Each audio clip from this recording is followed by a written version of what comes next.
পারফেক্টভাবে চিংড়ি আর কচুরলতি রান্না করতে চাইলে এই রেসিপিটা ফলো করুন।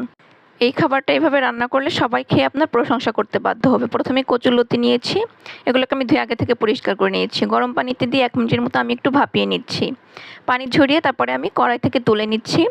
কড়াইয়ের ভিতর দিয়ে দিচ্ছি আমি পর্যাপ্ত পরিমাণে তেল, তার ভিতর দিয়ে দিয়েছি পেঁয়াজ কুচি, দারুচিনি আর এলাচ দিয়েছি। আদা রসুন বাটা দিয়ে একটু ভেজে নিয়ে তারপর দিয়ে দিচ্ছি লাল মরিচের গুঁড়া, লবণ আর হলুদের গুঁড়া। একটু নেড়েচেড়ে মিশিয়ে সামান্য একটু পানি দিচ্ছি মশলাটা কষিয়ে নেওয়ার জন্য। অ্যাড করে দিচ্ছি জিরার গুঁড়া আর ধনিয়ার গুঁড়া। একটু ভালো মতো নেড়েচেড়ে মিশিয়ে নিয়ে এর সাথে চিংড়ি মাছ দিয়ে একটু কষিয়ে নিয়ে এর সাথে অ্যাড করে দিচ্ছি কচুরলতি। 2 মিনিটের মতো আমি একটু নেড়েচেড়ে কষিয়ে নিয়েছি। অ্যাড করে দিচ্ছি কয়েকটা কাঁচামরিচ, তারপর দিয়ে দিচ্ছি পানি। আমি এখানে লতি সমান সমান করে পানি ব্যবহার করছি। ঢাকনা দিয়ে ঢেকে রান্না করে নিচ্ছি। এখন আমি এর ভিতর অ্যাড করে দিচ্ছি কিছুটা সরিষার তেল। তারপর নেড়েচেড়ে মিশিয়ে যতক্ষণ না পানিটা ভালো মতো শুকিয়ে যাচ্ছে ততক্ষণ আমি একটু রান্না করে নিচ্ছি। এখন পানিটা শুকিয়ে গিয়েছে আর রান্নাটাও পারফেক্টলি হয়ে গিয়েছে। এখন আমি এটাকে সার্ভ করে নিচ্ছি। মাশাআল্লাহ, রান্নাটা খুবই